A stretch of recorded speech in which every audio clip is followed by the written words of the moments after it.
নমস্কার দর্শক বন্ধুরা, রেপ স্পোর্টস বাংলা পর্দায় আপনাদের সকলকে আরেকবার স্বাগত। আমি রাহুল আর এই মুহূর্তে রয়েছি যুব ভারতী ট্রেনিং গ্রাউন্ডের ঠিক বাইরে। প্রায় এক সপ্তাহ ছুটি কাটিয়ে ফের গোয়া ম্যাচের প্রস্তুতি শুরু করে দিল মোহনবাগান। আপনারা জানেন গত ম্যাচে নর্থ ইস্টের বিরুদ্ধে গুয়াহাটিতে সেই রেনফেড ম্যাচে তারা কিন্তু 3 পয়েন্ট, যে গুরুত্বপূর্ণ 3 পয়েন্টটা তারা কিন্তু পেয়ে গেছে এবং তারপর প্রায় এক সপ্তাহ মতন ছুটি দিয়েছিলেন কোচ সার্জিও লোবেরা। কিন্তু এই মুহূর্তে এটা জানা যাচ্ছে যে অবশ্যই বেশ কয়েকজন আমরা বিদেশিদেরকে দেখেছি তারা ভেকেশন কাটাতে গিয়েছিল, কিন্তু সেই ভেকেশনের মধ্যেও তারা কিন্তু জিমে কসরত করেছে, তারা ট্রেনিং সেশনের মধ্যে ছিল এবং দলের যে physical and conditioning coach, strength and conditioning coach সার্জি, তিনিও কিন্তু প্লেয়ারদের ফিটনেসটা কিন্তু তিনি ট্র্যাক রেখেছিলেন। সুতরাং অবশ্যই, কারণ লিগের মধ্যে রয়েছে দলটি, কোনো রকম যাতে আত্মতুষ্টি বা কোনো রকম যাতে ল্যাক্সিটি না আসে সেটাই কিন্তু এনশিওর করেছেন সার্জিও লোবেরা। এবং ছুটি কাটিয়ে আজকে প্রত্যেকটা প্লেয়ারই কিন্তু আজকে রিপোর্ট করলো এই মোহনবাগানের ক্যাম্পে।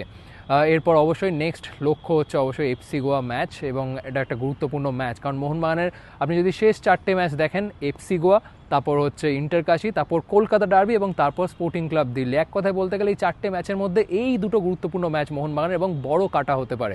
এক হচ্ছে এফসি গোয়া ম্যাচ এবং আরেকটি হচ্ছে অবশ্যই কলকাতা ডার্বি ইস্ট বেঙ্গলের বিরুদ্ধে। এবং এই দুটো টিমও যেহেতু টাইটেলের রেসে রয়েছে, তারাও কিন্তু মোহনবাগানকে কিন্তু বেশ কম্পিটিশান দেওয়ার জন্য মরিয়া হয়ে উঠবে। কিন্তু মোহনবাগানের একটা বড় গ্যাপ রয়েছে। মোহনবাগানের ম্যাচ হচ্ছে 9 তারিখ এফসি গোয়ার বিরুদ্ধে, যেটি গোয়াতে গিয়ে খেলতে হবে মোহনবাগানকে, এবং সেটার জন্য এই মুহূর্তে এটা জানা যাচ্ছে প্রায় 2 দিন আগে গোয়া উড়ে যাবে মোহনবাগান। সেখানে অবশ্যই কলকাতার চেয়ে একটু বেশি গরম, সেখানকার আবহাওয়ার সাথে মানিয়ে নিতে পারে, একটা ট্রেনিং সেশন হয়তো সেখানে করতে পারে, তারপর গোয়া ম্যাচ খেলতে নামবে, কারণ বিকেল 5টার ম্যাচ। সেই কারণে 2 দিন আগে গোয়া উড়ে যাবে এমনটাই কিন্তু আপাতত জানা যাচ্ছে। কিন্তু সেই গোয়া ম্যাচের আগে অবশ্যই আপনার প্রশ্ন থাকবে অ্যালবার্টো রড্রিগেজ, মোহনবাগানের ডিফেন্সের স্তম্ভ এবং মোহনবাগানের মাঝমাঠের স্তম্ভ আপুইয়া, এই দুজন কি ফিরবে গোয়া ম্যাচে? অবশ্যই আপনারা জানেন যে কোনো কোচ চাইবে যে তার দলে অ্যালবার্টো রড্রিগেজ এবং আপুইয়ার মতন প্লেয়ার থাকুক। কিন্তু আজকে ট্রেনিং দেখে যা বোঝা গেল, যদিও মূল দলের সাথে অনুশীলন করলেন না কেউই, না অ্যালবার্টো রড্রিগেজ না আপুইয়া, দুজনকেই সাইড লাইনে প্র্যাকটিস করতে দেখা গেলেন। কিন্তু যদি ডিটেলসে বলতে হয়, অনেকটা কিন্তু বেটার লাগলো আপুইয়া এবং অ্যালবার্টো রড্রিগেজকে। অ্যালবার্টো রড্রিগেজ সাইড লাইনে তাকে বেশ কিছুক্ষণ মোবিলিটি ট্রেনিং করতে দেখা গেল, তারপর হালকা জগিং করলেন, তারপর তিনি মাঠ ছাড়লেন। আপুইয়ার যদিও অ্যালবার্টো রড্রিগেজের সমান সেরকম ইন্টেন্সিটি তাকে ট্রেনিং করতে দেখা গেল না, সেভাবে রিহ্যাব করতে দেখা গেল না, তিনি হালকা মোবিলিটি ট্রেনিং করছিলেন। কোথাও গিয়ে যদি বলতে হয় তাহলে অ্যালবার্টো রড্রিগেজকে বেশি দ্রুত ফিট হয়ে যাবে বলে মনে হচ্ছে আপুইয়ার তুলনায়। কিন্তু কোচ সার্জিও লোবেরা তিনি যখন ট্রেনিং শেষে যখন বেরিয়ে যাচ্ছিলেন হোটেলের দিকে, তখন তিনি বলে গেলেন যে তিনি আশাবাদী যে এই 2 ফুটবলারই গোয়া ম্যাচে ফেরত আসবে, তিনি কিন্তু বেশ আশাবাদী। কিন্তু এই গোয়া ম্যাচের আগে যেটা পজিটিভ যেটা আজকে লাগলো ট্রেনিংয়ে, প্লেয়ারদের মেন্টালিটি। এর আগেও বহুবার হয়েছে ভেকেশন কাটিয়ে কোনো প্লেয়ার দেরিতে জয়েন করেছে ক্যাম্পে, কোনো প্লেয়ার 1 দিন বা 2 দিনে এক্সট্রা ছুটি নিয়েছে, কিন্তু আজকে যেটা দেখা গেল প্রত্যেকটা প্লেয়ারকে রিপোর্ট করতে মোহনবাগানের ট্রেনিংয়ে, বিদেশিদের থেকে শুরু করে ইন্ডিয়ান টিমের প্লেয়ার সকলেই কিন্তু রিপোর্ট করলেন, এবং আপুইয়া, অ্যালবার্টো রড্রিগেজ সকলেই, ইভেন আশিস রায়, আপনারা জানেন এসিএল চোটের জন্য এই সিজনের বাইরে, কিন্তু তিনিও কিন্তু মোহনবাগানের সাথেই রিহ্যাব সারছেন। এখানেই কোথাও গিয়ে পরিষ্কার মনে হচ্ছে কোচ সার্জিও লোবেরার ইনফ্লুয়েন্স কতটা প্লেয়ারদের উপর এই মোহনবাগানে। কোচ সার্জিও লোবেরা কিন্তু একটা স্ট্রিক্টনেস কিন্তু মেনটেন করছে, এবং টিমের প্লেয়াররাও জানে যে তারা কিন্তু চ্যাম্পিয়নশিপের দৌড়ে রয়েছে এবং তারা লিড করছে, তারা টেবিল টপে রয়েছে। সুতরাং এই সময় এই সুযোগটা তারা হাতছাড়া করতে চান না, সুতরাং তারাও কিন্তু বেশ সিরিয়াস। তারা ভেকেশন কাটিয়ে রিফ্রেশ হয়ে আজ থেকে গোয়া ম্যাচের প্রস্তুতি কিন্তু শুরু করে দিলেন একসাথে।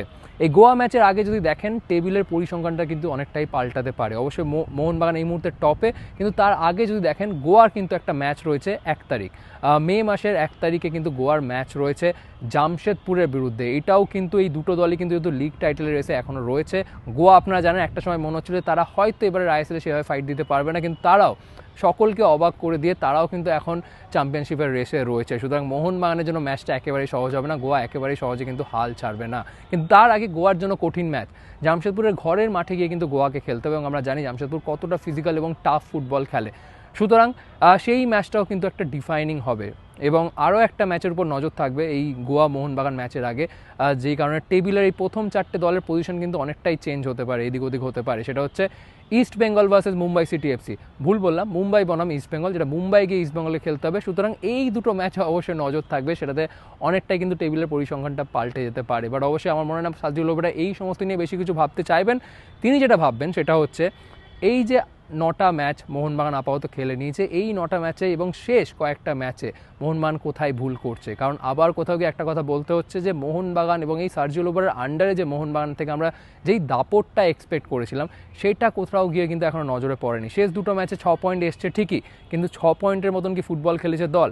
তা কিন্তু নয়। সুতরাং সার্জিও লোবেরা চাইবেন যে এই শেষ 4টে ম্যাচের টিমটা যেন একবারে ফুল রিদেমে ফেরত আসে। আজকে ট্রেনিংয়েও সেটা স্পষ্ট হলো, পাসিং প্র্যাকটিস করালেন নিজেদের মধ্যে এল রন্ডো, এবং আজকে যদিও হালকা ট্রেনিং করলেন, হালকা তিনি পাসিংয়েই জোর দিলেন, তারপর আর বেশি কিছু করালেন না ছেলেদেরকে।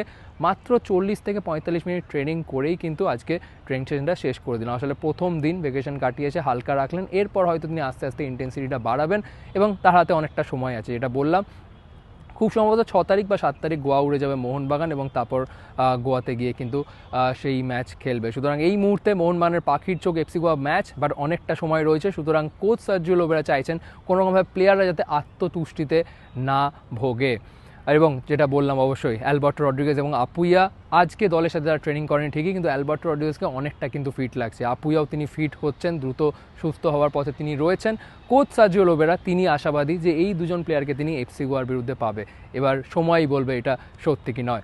তো আজকে ট্রেনিং থেকে এগুলোই ছিল গুরুত্বপূর্ণ আপডেট। আপনার কি মতামত অবশ্যই জানাবেন কমেন্ট সেকশনে। এখানেই শেষ করলাম ভিডিও, আবার আপনাদের সকলের সাথে দেখা হচ্ছে পরবর্তী ভিডিওতে।